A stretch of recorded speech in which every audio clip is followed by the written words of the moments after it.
as my guest. Declan is a top-tier employment attorney and managing partner at Berenzweig Leonard LLP.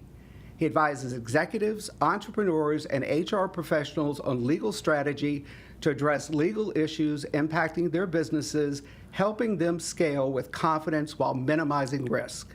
Declan also serves on the LEAP Advisory Board, where his insights help guide the evolution of our leadership development platform. In 2024, he and his team led the legal strategy behind the successful acquisition by Sean James of Transformation Systems Incorporated. TSI is the exclusive licensed provider of LEAP products and services for the federal government. A frequent media commentator and thought leader, Declan brings deep insight into interpersonal mastery, workplace culture, and the evolving landscape of employment law. Declan, welcome to the show. It's a pleasure to have you here with me. It's great to be here, Bill. It's great to be a part of LEAP today. I think this is an exciting thing. I think it's an innovative program that you all are putting together. I've been fortunate to know Marta Wilson, the author, the mastermind behind LEAP. Love Marta. For like, I would say like 20 years, which I think I must have met her when she was 20, because I don't think she's over 40 at this point. But anyways. And I've known her for 30. Well, listen, so she was. Yes. That is the common denominator in Marta's circle. People have known her for a very long time, and she has been a mentor to so many. And then it's been great to see and be a part of firsthand the transition to Sean taking over Transformation Systems and being the exclusive provider of LEAP for the federal government. And I've seen how that is really bearing fruit. I'd like to start with the path that brought you to where you are today. What experiences or influences sparked your interest in the law profession, and also how did that evolve into a focus on employment law? Yeah, no, it's a good question. I'd love to be able to say, oh my gosh, I come from this long lineage of lawyers and barristers and all of that fun stuff, all the way from my mom being born in Ireland and solicitors and then coming over here. That would be a good story. Didn't happen at all. There's not a lawyer. We had some lawbreakers in my family, but not a lawyer in my family. So I'm the first one in my family, and I say extended family, to have gone to law school and then pursued a career in law. And I would say I probably caught the bug. I mean, again, I don't have the story where I was in grade school and said, I'm a great arguer and I'm going to pursue this path. I would say I caught the bug in college. I was a double major. I was a business major, but I was also a political science major, which seems to be the default for people who go to law school, is to do political science. I still question that a little bit. I think frankly psychology would have been a good one for me. Psychology and English, because it's writing and understanding people, as we'll talk about today. And I actually landed into the field of employment law, again, kind of by happenstance. I was with a firm when I first got out. I was with a firm here in Northern Virginia. And the firm actually did quite a bit of criminal law. My very first trial, I sort of peaked early on, my very first trial was a murder trial. Before I was even sworn into the bar, I had a murder trial where I was co-counseling it with somebody. So I did not stick into the field of criminal law very long. I was actually working with one of the partners, and an employment law case came in. It was just, to me, it was like exactly what I like. I like dealing with people. I like to help solve the problems. You spend a lot of time in work. You spend more time in work. I knew I never wanted to do like domestic relations, divorce law, family law, but you spend a lot of time in the office. You spend probably more time in the office than you do at home. And so I like that. I like the human drama, and I like to help companies kind of like navigate through those. And I think, also just it helps kind of have like a bit of the entrepreneur bug. I love living vicariously through my clients. And so I knew I wanted to work with businesses in my legal career. I mean, we're in Northern Virginia, near D.C. Yeah. So there's a lot of opportunities. Oh, it's unbelievable. I mean, here we are in Northern Virginia. We're just in the hub of, government contractors. TSI obviously one. Yep. And so it's a great place to practice. I mean, I've been doing it just next year will be 30 years. And, I run into a lot of lawyers that don't seem to like their careers anymore. I do. I enjoy it very much. Well, that's good to hear. Yeah. I'm guessing that the leap from law school to managing partner is no small feat. I mean, it involves both leadership growth and obviously legal expertise. Can you walk us through the journey to becoming managing partner at Berenzweig Leonard? You know, I've got 3 kids and they're older now, but when I used to read to them, one of the books we used to read was this book called Leo the Late Bloomer.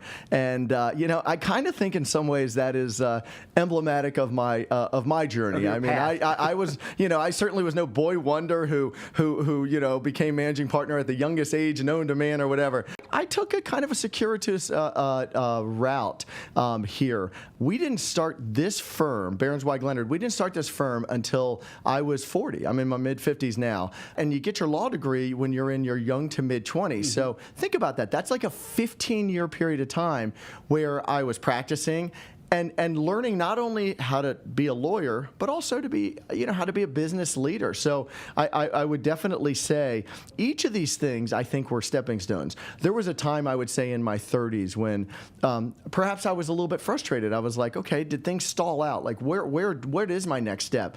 In retrospect, though, I look at all of the different career moves that I made and the different career experiences I have. They're all invaluable stepping stones. They really are. I mean, I don't think any of it is wasted. You get valuable experience, plus you build friendships along the way. So I sometimes think that like today's generation of younger generation, and I admire this about them, but they're impatient. They want to get to the top. They don't want to, you know, my first job as an associate, I do believe I was in a glorified former closet as my office. Like, you know, I was out in Fairfax, I remember it. And at first, coat hangers? Yeah, coat hangers and everything, yeah. I mean, it was like, and you know, I when I was doing it, I'm sure it was a little bit like, dude, this is not where you know, you kind of have these grand visions, you know, I'm a lawyer. But, you know, that helps to do a lot of things. One, it helps to create some humility there, which I think is important for ultimate leadership. And it helps to create some empathy and to say, you know what, I learned more in those years about how to be a good lawyer and frankly how to relate to people than I ever imagined. So I have no regrets about any of that stuff. So I do think that leadership is a journey. That's why I love in the LEAP thing, it's the word potential in there I think is a good one, because I think, you know, true leaders are always trying to reach their potential throughout their entire life. Anyone who says I've reached it, I think you've stopped becoming a leader. Yeah, yeah, and that's one thing that I've experienced with the framework, because I've got 35 years of experience previous to being on the LEAP team. Yeah. And even now I'm still learning. Oh, yeah. And growing. Yeah. So. If you're not, I mean, then you know, to me, you've stopped, you know, I mean, time to hang it up at that point and do something different. Exactly. What leadership lessons have shaped your approach to managing a law firm and advising your clients? Yeah, I think you're so right. I mean, I think the skills that are required to be a successful lawyer and a successful leader, I did not learn in law school. I mean, I don't want to minimize it, but like, I do think I've learned way more since coming out of law school than I learned in law school. We have this phrase, I use this phrase a lot here at the firm, that I think much of success in the business world is what is called navigating personalities. Like, you know, it really is being, like, you cannot have a one-size-fits-all approach to how you approach people. And of course, in the business of law, think of all the people we encounter on a daily basis. I mean, we encounter our colleagues, we encounter our clients, we encounter opposing counsel, we encounter judges. Every one of those requires the ability to size them up and to say, how am I gonna like, you know, interact with these people? It's kind of like emotional intelligence versus, you know, kind of book smarts type thing. So, you know, to me, that is, I don't think clients hire me in particular because they want to hear me cite cases like, you know, oh, Brown versus board, you know, like they don't want me to memorize cases. They're hiring me because they believe that I have the judgment and the ability to guide them in their business issues and in their employment issues. And it takes a long time to learn that. There are schools that teach technical expertise. Yeah. but there's nothing about actually how to work in a business environment and interact with employees and staff and so I guess they call them soft skills or whatever. But they are, but they really are. I mean, to me, it's the number one, Matt. Yeah. It's the number one factor in success. At LEAP we call them power skills. Oh, there you go. Okay, good. Yeah. You work closely with executives, entrepreneurs, and HR leaders, often in high stakes, high compliance environments. You've seen what works and what doesn't work. What leadership traits do you see consistently driving their success? I refer back a lot to the book Good to Great, which Jim Collins is kind of like the business great the business Bible, and it's got so much wisdom in there. It's like you could reread it and you're like, wow. And what always fascinated me was I knew I did not have that personality that was going to go into a company and just galvanize. He talks in his book about Lee Iacocca at Chrysler, who back in the day was a pretty outsized personality. I mean, a big personality. I mean, he would go up and command a room. But what Jim Collins found was that they're not the most effective leaders. And in fact, the more sort of behind the scenes leaders, I mean, he uses a phrase, I think, servant leaders, and I believe in it very much, where your job as a leader is not to command the room, not to take up all the oxygen, not to direct people, but rather connect with people and give them the skills that they need. Make sure they have everything that they need to be successful. That's what a leader does. It's a little bit more behind the scenes than a lot of people think. We're used to Steve Jobs, and I mean, sure, he was a great leader. He was a great innovator, let's put it that way. Steve Jobs being up there with his black turtleneck and stuff like that. That's what we think of as these charismatic CEOs. In my experience with my client base and the way I try to adapt it to is I think you're better off as a leader trying to empower your staff with what they need to succeed. And if they succeed, you're going to look good no matter what. Yeah. So, I'm curious how that shows up in your world. How do you identify and cultivate leadership potential in the legal professionals that you manage and you mentor? Yeah, no, that is definitely a major challenge.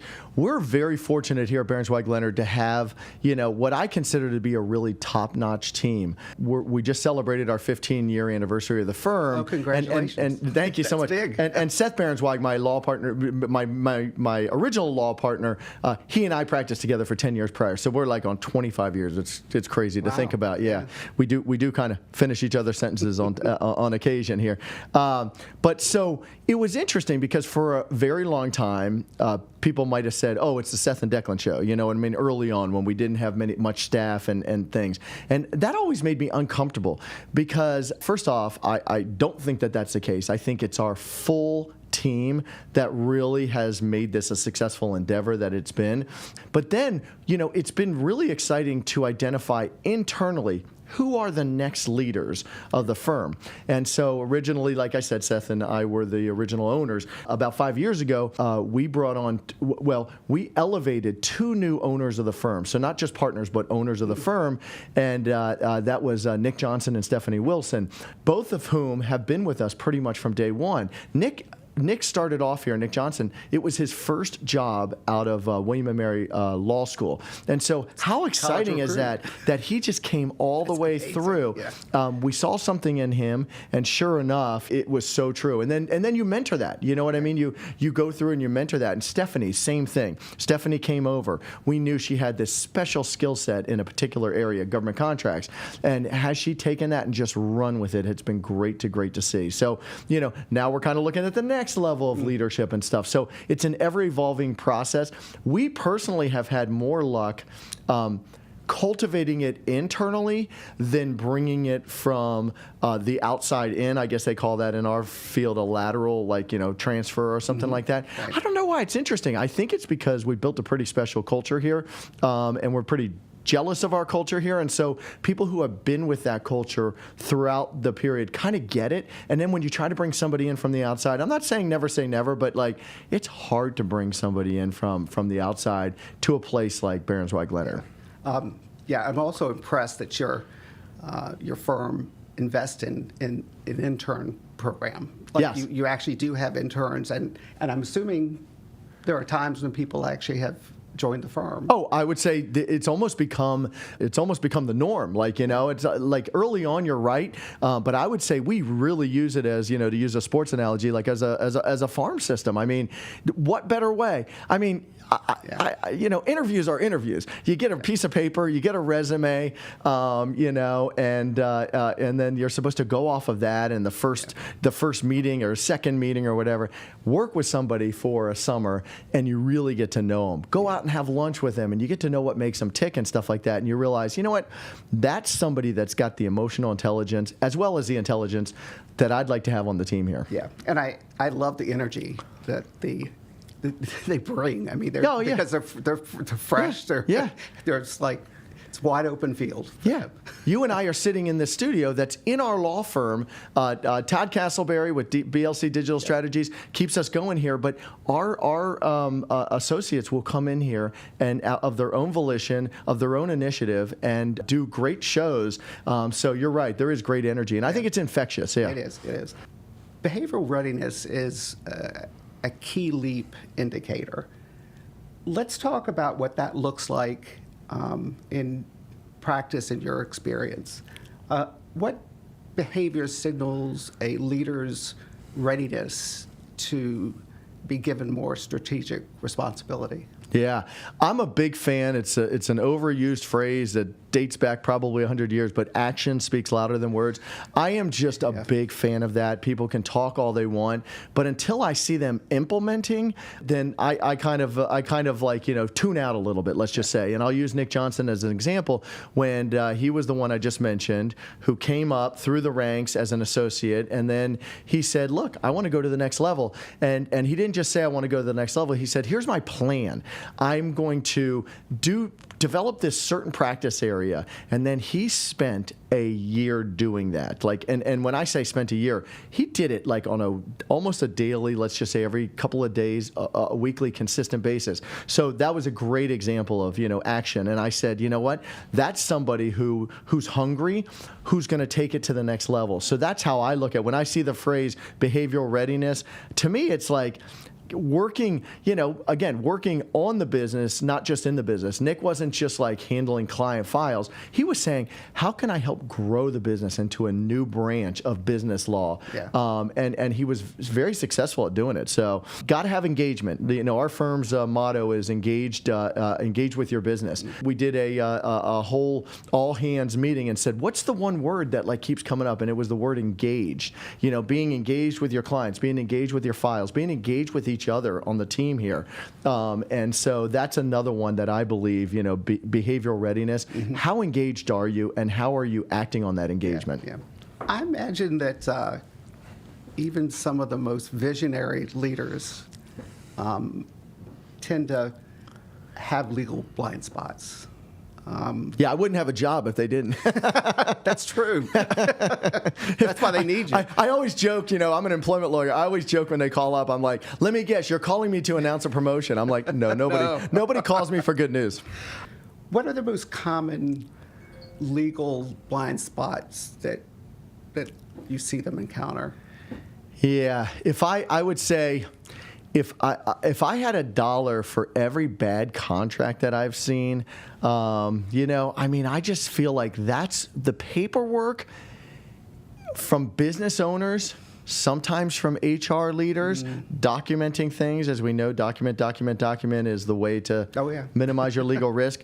It's interesting because, you think from a lawyer standpoint that, selfishly, I'm like, oh, so this is a mess and it's going to turn into litigation, and that's a lot of billable hours.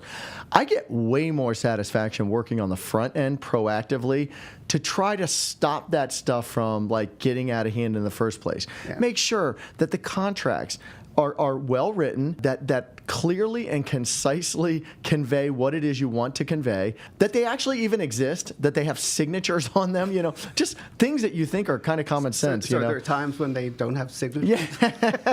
That's bad. Yeah. And of course, now with the advent of AI and ChatGPT, it was bad enough when, LegalZoom was around. And I'm not denigrating LegalZoom. It's all good. Yeah. But it's always a good starting place. It's a tool. It's a tool. Yeah. But You don't need me to draft every single word in a contract. Right. Send me the contract. I don't care where you got it. Did you get it on LegalZoom? Did you get it on ChatGPT? That's fine. No judgment here.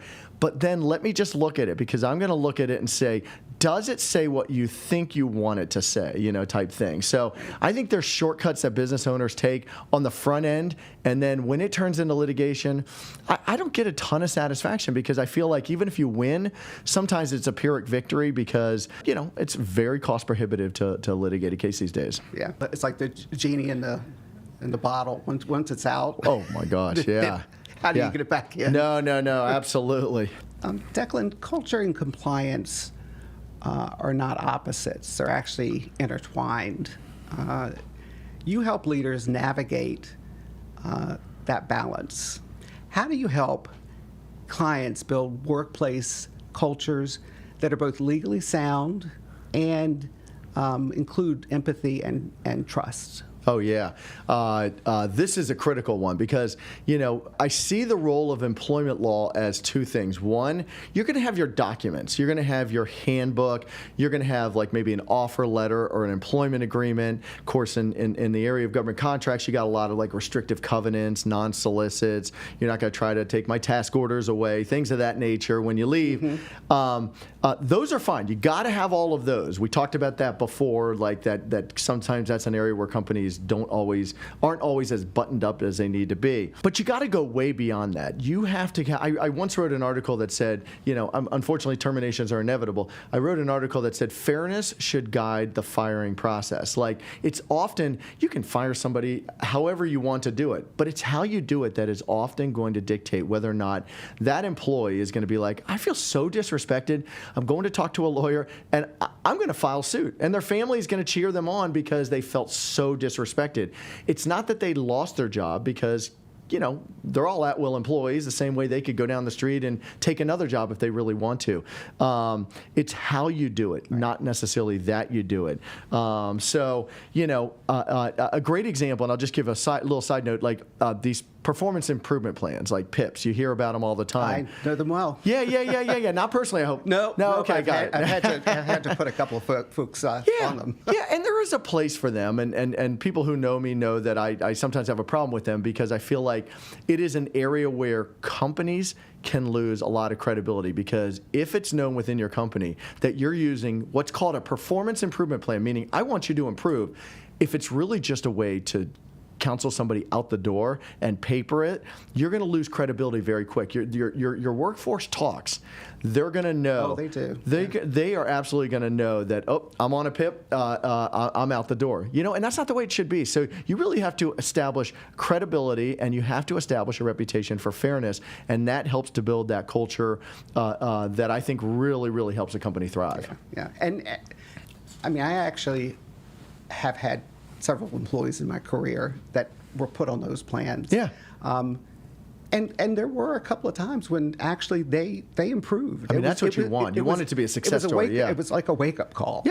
Yeah. So it was, but then you also have terminations, which are just part of business. Yep. Declan, you're often described as proactive in managing legal risk. What does that look like day to day? Yeah, I talked about a little bit this earlier, that I much prefer, this is maybe my personal opinion, but I much prefer working on the front end of a problem than after it's already blown up, it's in litigation, and the parties are just at each other's throats. Sometimes you'll see the phrase, like for a lawyer, they're an attorney and counselor at law. I like the counselor part of it. We joke internally. I joke with my law partner Seth sometimes, like, we got to play the Dr. Phil role on this one. You know what I mean? Like you're really playing the counselor.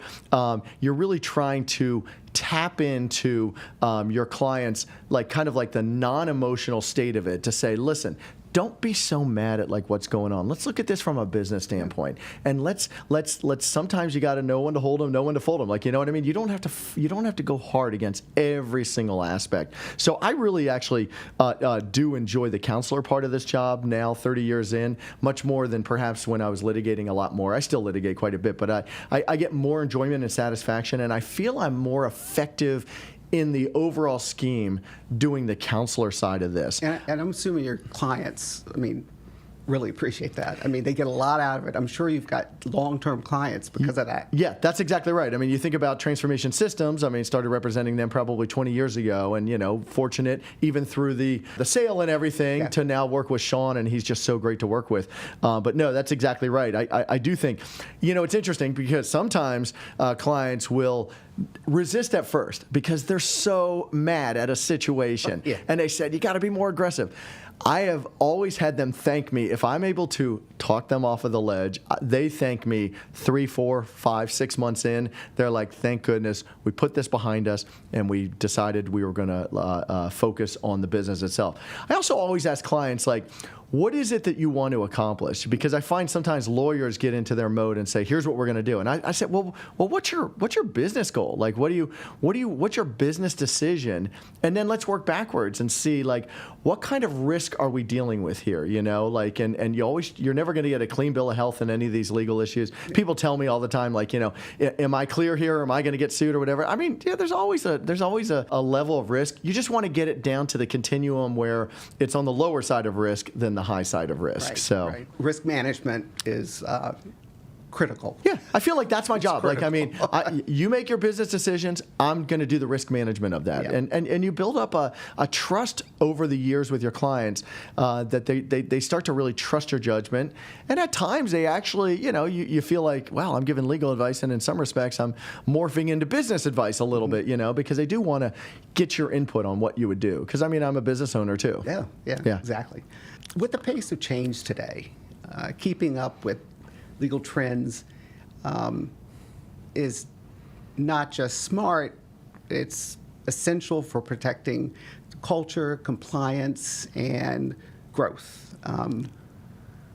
What trends in employment law should today's leaders be looking out for? No, I have to lead with the obvious choice, which in this particular case is artificial intelligence. Everything's about AI these days. I mean, that sort of jumped over every other one. So particularly in my world of employment law, I mean, AI has been showing up for quite a while. Government contractors, you win a new contract, you've got to recruit to staff up that particular contract, and you don't have the luxury of just being able to sit down and do one-offs and, we hired somebody this week and so AI has really become very prevalent, and I think it's very useful as a tool, but it has its limits for sure. And so if you start to take the human element out of it, if the human element is not otherwise guiding it, if AI is not playing a supporting role, but rather playing a leading role, I think there's a real issue there and a real risk of legal problems. I mean, Workday is a company, Workday has that platform. I've used it before. Yeah, exactly. And this is public knowledge and everything, they are currently battling an age discrimination case because their algorithms, the allegations are, discriminate against those 40 and over, which would violate the Age Discrimination and Employment Act. So that's an example of where the company has to step in and make sure that when you're using a great product like Workday, that you also account for the fact that this is really, at the end of the day, an algorithm. It's a machine, and you cannot, divorce yourself from the human end of it and saying, wow, we're not getting anybody of X, Y, and Z classification. That might be a problem that we should look into. So I don't see any of these trends as the enemy. I don't see them as, I think there's always going to be this marriage of technology and innovation, and the human element's not going away. Yeah. So one of LEAP's 4 pillars is interpersonal mastery, and that's about communicating, collaborating, and connecting effectively. Let's bring that into conflict resolution. How do you think those skills can be leveraged to keep a conflict from escalating? Yeah, I mean, communication is as in life, communication is sort of the linchpin, of course, to a successful workplace culture. I have 3 kids, so sometimes I take lessons from parenting. Not that staff is like kids, but Maybe sometimes. You said it, not me. I sometimes take lessons, and sometimes they're the littlest lessons that you hear. Like somebody once told me this phrase: when you're like your teenager. Your teenagers. It's the quintessential. My teenager doesn't talk to me. They clam up, whatever. And somebody once said, and they don't listen to me when I say do X, Y, and Z. They don't listen. And somebody once used the phrase, first connect, then direct. And I just thought that like at first I was like, oh, that seems kind of like obvious and cheesy or whatever, cliched. But it really is an important thing. Like first connect with your teenager. First, connect with your colleagues, your staff. When was the last time you went out to lunch and didn't talk business and really get to know them? I mean, it's interesting. I've gone out to lunch with a number of the associates in the firm, and like you find out, you're like, wow, I did not know that you played volleyball. You just get to know them in a different level than just we're working on this case together. So I think you got a connection. Connection is a very important thing. Obviously, communication is key and de-escalating issues. I mean, I have seen firsthand in employment law that the best way to escalate an employment issue is to ignore it.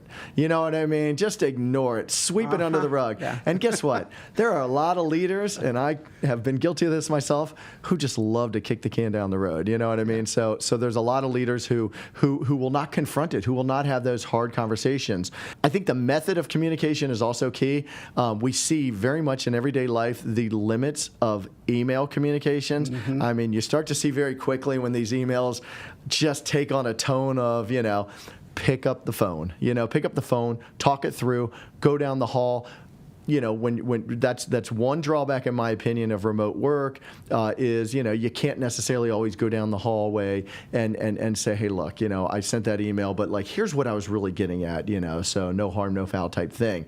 And I think finally, who's doing the communicating? If you're hiding behind HR for something where a manager, a frontline manager, really should be having that hard conversation, but they don't want to because, as we all have been there, we're chicken sometimes to confront and be conflict adverse. So I think all of those things are critical. Yeah. So let's step out of the office for a minute. What keeps you grounded when you're not practicing law? What hobbies or passions keep you grounded? Yeah. My kids are a little bit older now, although I would say, but I would say for the first 20 years of my practice, I would say my kids have really kept me grounded. You start to realize when you're planning your day that, sporting events start to happen and things of that nature. My daughter played tennis for her high school, and those would be right after school, let's say at 3:30, they would go. I was a tennis player growing up, so that was how we kind of bonded together. And so I would make most of her tennis matches, which meant I would not see a workplace problem that my client might have seen as the end-all and be-all. I would have said, okay, let's put this in perspective.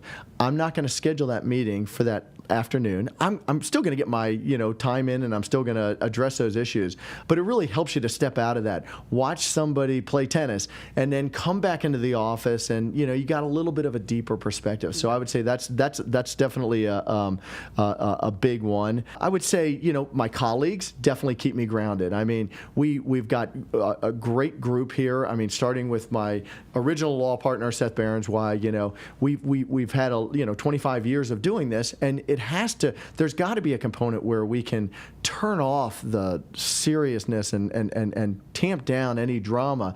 But now, since then, we've got such a great team. We've got a great leader on the administrative side, our Director of Operations, Jenny Salsi, and she just brings this level of levity and high energy that helps keep it grounded too. People don't, at the end of the day, you can't always take yourself so seriously. There's a lot of, turn on the TV and you'll see a lot bigger issues than what we're dealing with every day. Yeah, and I can attest to that for you because I follow you on LinkedIn. Oh yeah, the firm. Oh yeah, and you.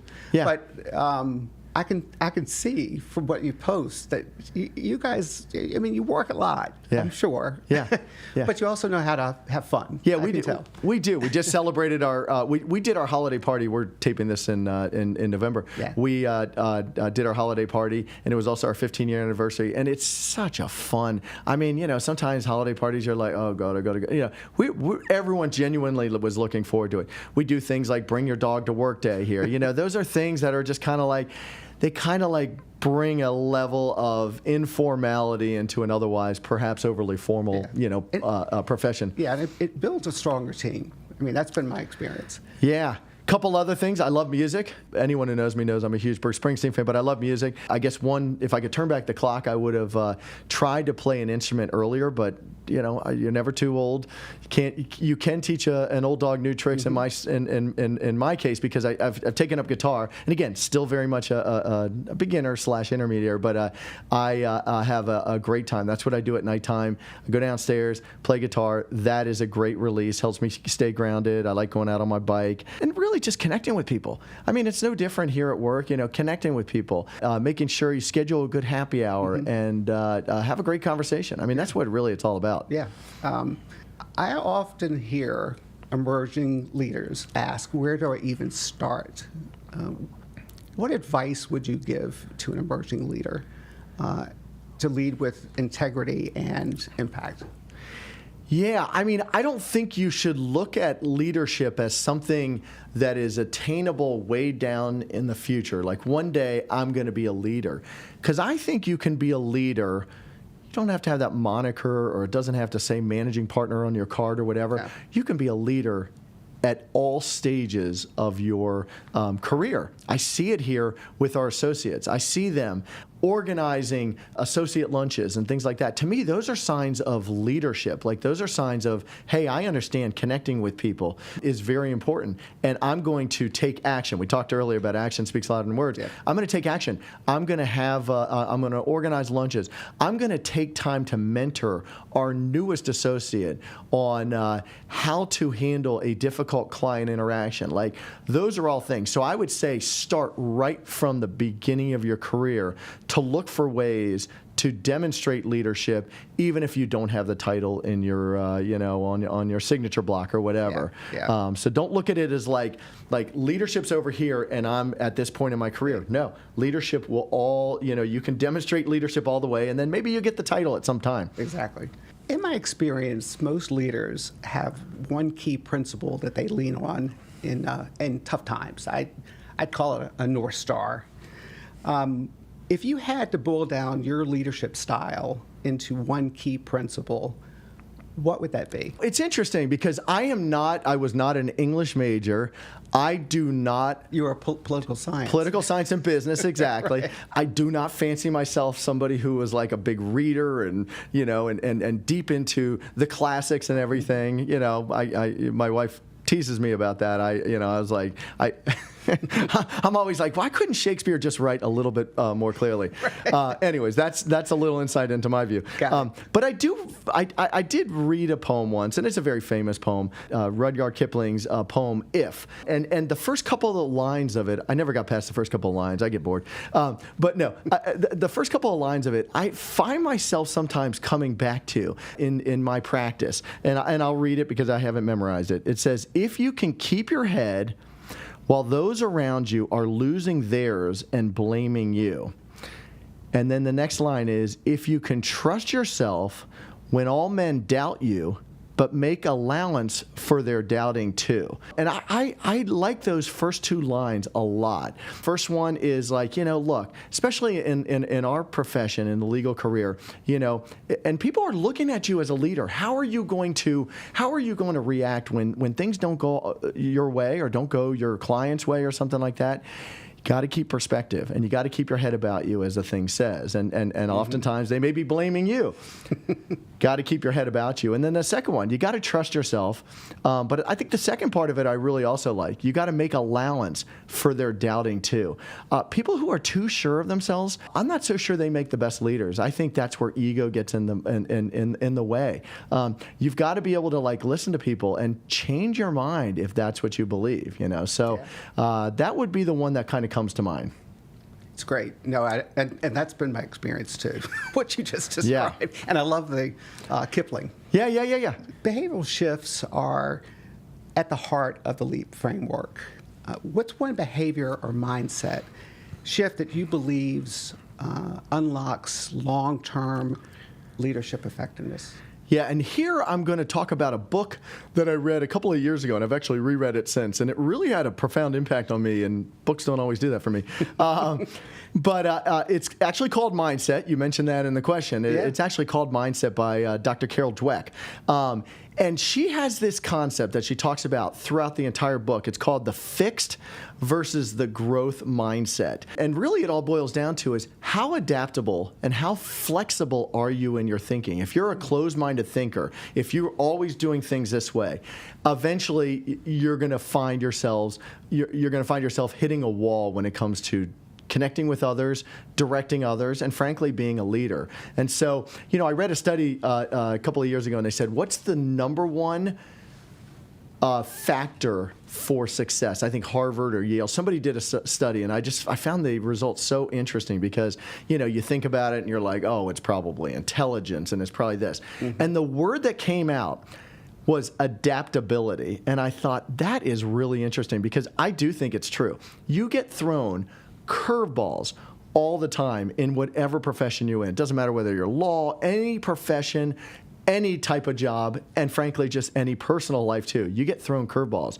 You've got to be able to be adaptable. And I think what Dr. Dweck talks about is like, if you have this fixed mindset, you're going to hit a dead end very quickly. But if you have a growth mindset, it's all about attitude. Like, are you constantly trying to change your attitude to account for things that are thrown into your way throughout life? And if you're able to, that's, going to spell well for you, and it's probably going to build, kind of the best leaders. And to me, it gets us right back to, where we started. The word potential in LEAP, in the acronym of LEAP, potential is in there. And to me, it means there's always room to grow. And to me, that underscores that growth mindset.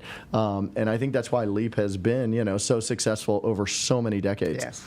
Declan, thank you for being my guest today and sharing your insights, your journey, and your passion for leadership and transformation. I enjoyed the discussion, Bill. I want to thank our excellent host, Bill Farmer, for leading today's conversation. I'm Janelle Millard, president of the LEAP Enterprise, and I am so glad you invested your time with us here on LEAP Today, the show where we talk to leaders, luminaries, and lifelong learners. Each conversation is a chance to see leadership in motion, a reminder that it's never static. We focus on the real work that drives success, moments that shape teams, stretch our thinking, and turn insight into lasting action. If something resonated with you today, put it into practice. Try it in your next conversation, your next decision, or your next challenge. We would love to hear where it takes you. We'll meet you right back here next time as we continue to unlock the full potential of leadership. Until then, you can find us at theleapenterprise.com. Thanks for being part of LEAP Today.